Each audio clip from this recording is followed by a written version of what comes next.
When it comes to the pinnacle of heroes, Ultraman is definitely one of those top tiers here.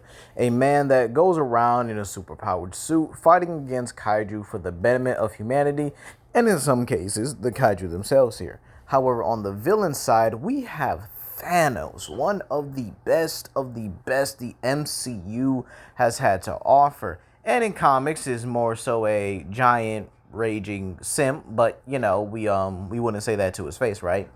But when it comes to heroes here, there are always stronger versions of them. We have that for the same thing with villains.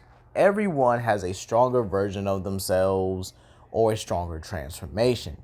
And so, with that being said here, today we will actually be using, as the title states, Ultraman Blazar, one of, if not the strongest of the Ultraman core. And yes, this is fan art here, but I would actually love to see this. It looks just absolutely amazing. May actually make this a versus battle here in the future. You never know. And for the MCU side, we have King Thanos. All right, who took on the Marvel multiverse and lost. So with that being said here, make sure you guys comment down below, like and subscribe and share with your friends. This is Legendary Grimlock, and we're just going to get right down to it. So let's start with a new one. Ultraman Blazar. Now this guy is definitely one of the more powerful Ultraman, if not the most powerful. Considering the sheer fact that he does possess a plethora of powers and abilities here, we do have statements that he is known as the strongest of the Ultramen, and that is actually pretty impressive here. You see, with that, or with this kind of feat here, he's been able to basically fight against monsters that are capable of destroying the moon. Actually, he was able to move the moon himself here, and he was also able to defeat all these different monsters. Garamon, Tagangula, King, I think it was like King Fortress or King Gyros or something like that here. But again, he was able to defeat these monsters just the same as any other Ultraman. However, each of these monsters also scale to each other, as they all have relative AP and destructive capability for them to actually be able to harm one another.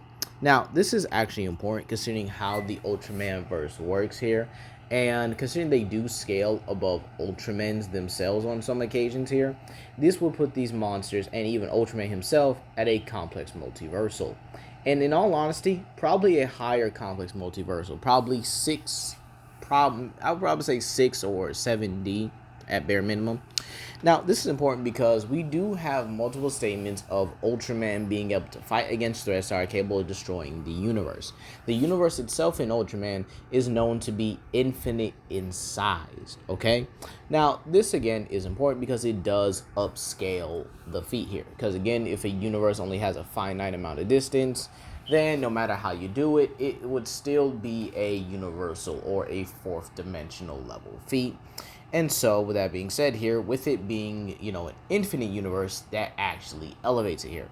So, Ultraman Blazar would, again, scale above these other Ultramen who have been able to fight the likes of Judah and being able to fight against the likes of Zayton as well. He would also upscale monsters like Red King and Gamera, who have also been able to fight and actually embarrass Zayton in a fight here, meaning that again this would put him higher. He would also scale to the likes of Ultraman Belial, who was able to tank a bomb that was capable of destroying his super dimension, which was beyond the time and space of the regular universe as well, again bumping that up to a complex multiversal, considering he was able to make his own construct or his own universe where he had full control here. And again, matching the same size of the universe, it was infinite in size, and he was able to withstand this super dimensional bomb that basically just destroyed his entire dimension. And so we then have to talk about Ultraman Noah. Now, Ultraman Noah possesses transcendental dimensional energy. This is important because this means he does transcend the entirety of the Ultraman universe here. As you guys can see here by the translation, transcendental dimensional energies or transcendental dimensional setting, which allows him to transcend and pass through all of these various, I guess you could say, concepts and constructs that are actually involved with the Ultraman universe. And again, we do have Ultraman that are stronger than that, and we know that Ultraman Blazar is stronger than them. So with that being said here, yeah, Ultraman Blazar definitely gets to the complex multiversal pretty easily. But again, his versatility is something that is just marvelous and breathtaking here. Now, easily he would get to faster than light to immeasurable levels of speed here, as he possesses energy blasts and capabilities capable of blasting and harming monsters that are capable of transversing space with ease here. He also possesses plethora of abilities like his Ultraman blades, his Ultraman spears, the Rainbow blades, Rainbow spears here.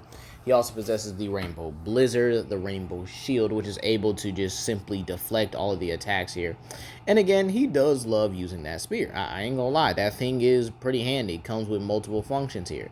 He can use it to basically create multiple weapons here. He can pretty much throw it at you at some astonishing speeds here. And he can freeze you to the point where you'll shatter like glass. He also possesses the Escalon blade, which is actually able to bisect his opponents in half here. So basically, Ultraman Blazar has all these powers and abilities here, and just a whole lot of versatility in general here. Him being able to use basically this energy manipulation and just use it in a plethora of different ways, such as being able to, obviously you guys can see the crane here. He could actually use it to deflect here, and scaling above other Ultraman, he is capable of not only what I'm trying to say here. He's not only capable of deflecting, that's what I'm trying to say, deflecting opponents' attacks, but actually even using the same thing to deflect opponents as basically a rainbow-colored Destructo disc and just slice through them with ease here. So, with that being said here, that should honestly cover for Ultraman. As you guys can see, pretty versatile character, easily in the complex multiversal margin. Obviously, an experienced and expert martial artist as well here, so there should be no ifs, ands, or buts about that. He's definitely one of the more skilled characters, I guess you could say, in his line of fiction here. And again, he really just, they don't hold back at all. They're actually... They kill monsters on a regular basis here. So I think a villain like Thanos would actually be, in all honesty, not much. Yeah, that's kind of just how I feel about it. It's just not going to be much for him here. Or basically in terms of his morality here, he's not going to hesitate to kill Thanos or even bisect anyone. Oh, by the way, the Escalon blade actually comes with a few settings here. He's able to amplify it with various forms of energy and even use it to, throw his own long-range attacks here, which are able to break and bypass his opponent's defenses and durability. And as always, he can use it just as a normal blade here pretty easily and, cut his opponents in half or just slice right through them like a hot knife through butter. So I think that actually covers it for Ultraman here, and I don't think I'm really missing anything. Hold on, just let me check real quick here. And in all honesty, nope. I think that pretty much covers it with Ultraman. I mean, this dude is fighting against monsters that easily, equal, if not rival, that of other Ultramen, which are again around the universal to complex multiversal margin. And again, he is noted to be the strongest. So without further ado, let's actually get to MCU Thanos. Now, this Thanos, this King Thanos, if you will, right, was able to defeat his Avengers in Endgame and then proceeded to take on the Marvel Multiverse and lose. This Thanos is basically a Thanos that not only succeeded in using the Infinity Stones, he went on to not only master them, but surpassed them as well here. This honestly puts him at a multiversal level, or a multiversal scale, if you will, here. Now, you might say complex multiversal, but again, we know the Infinity Stones do have their limitations based on their universes and everything. So, with that being said here, Thanos would have actually been able to surpass and not only beat a Scarlet Witch that was capable of destroying the Marvel multiverse, and was actually confirmed to be a threat to the Marvel or the MCU multiverse, which includes the what if universes and stuff like that there. Thanos himself would have also surpassed Infinity War Thor. Now, this is important because, again, apparently we have Thor around multi-continental, which I do not understand why, considering the sheer fact that the guidebooks literally put him at planetary. But anyway, we could just get into that anyway. So this would have probably also put him above the likes of Love and Thunder Thor as well, considering he surpasses the Infinity Stones. And with that being said here, This would put him above the likes of Zeus, because again, Thor was able to grab Zeus's lightning bolt and one-shot him here. Zeus being known as one of the strongest gods in the whatchamacallit, in the I guess you say in that city or whatever. And this would include various other beings that Thanos has killed as well, considering he was known as the most powerful force in his universe. This would include the likes of Celestials, which are known to be able to create entire universes. This would make him stronger than the Unimind, which is able to suppress Celestials as well. And this would actually put him above the likes of Doctor Strange's showing against Dormammu, where he was able to keep him in a time loop with the Infinity Stones, despite only having a basic understanding of it. Now, it's never stated where King Thanos actually keeps the Infinity Stones, but we know he's at the very least more powerful than them, meaning you could easily scale him above the Infinity Stones from his regular continuity anyway, which again are known to destroy planets. And even with the Power Stone itself here in the Guardians of the Galaxy guidebook, he's known to be able to destroy, the Power Stone is known to actually be able to destroy the universe. This would even put him above the likes of What If Hela, considering he was able to take on the entirety of the other heroes across the multiverse and eventually lost here, meaning he would again scale above the purified version of Hela, who was actually able to surpass Odin. Odin in his youth, or even Odin in general, was known as a casual planet destroyer via the power he possessed here. Odin could even be considered a universal threat, considering the fact that he is above a large sum of the Infinity Stones, but probably not all of them as a collective here. And again, well, in all honesty, I think that kind of covers it here. Thanos should still have his skill level from when he was battling against the Hulk, because he's a trained fighter as well here.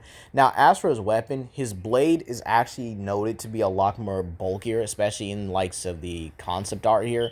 So he's definitely utilizing that same twin blade we saw in Endgame, which was able to match Thor's hammer and shatter Captain America's shield. However, due to its much more bulkier state, or likely its more reinforced state, if you will, this would make this blade a whole lot more stronger and a whole lot more deadlier as well here. So with that being said here, we can actually begin and talk about who should win more often than not. Blazar versus Thanos. MCU versus Ultraman. All right. So with that being said here, this is going to take place in just an abandoned city, so neither one or Ultraman just doesn't have to hold back or pretty much worry about human casualties. Now, originally, I had Thanos as the stronger of the two when going into this, but this is probably because of more of that comic-based bias, and I had to really remember that this is the MCU variant we're talking about here, not the comic book here. So after really looking at it here, Ultraman just honestly decimates MCU King Thanos here. And in all honesty, I guess I shouldn't be surprised here. Yes, Thanos, I would definitely say he definitely has the weaponry to harm Ultraman Blazar. But again, Ultraman is faster, Ultraman is definitely tougher, and he's a lot more versatile. And I think that is what is actually going to come back and bite Thanos. Now, this version of Thanos, yes, has mastered the Infinity Stones, but it seems like he doesn't even really use them in combat like his original or his younger selves.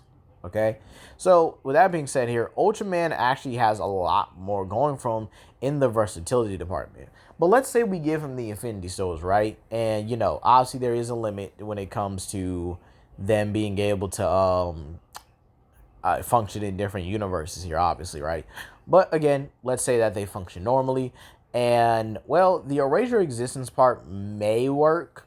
And again, that is a strong maybe, because again, it seems to be very random at times here. But again, it's very possible that if Thanos thought about it, he could probably tear down the entire universe to its atoms and stuff like that there.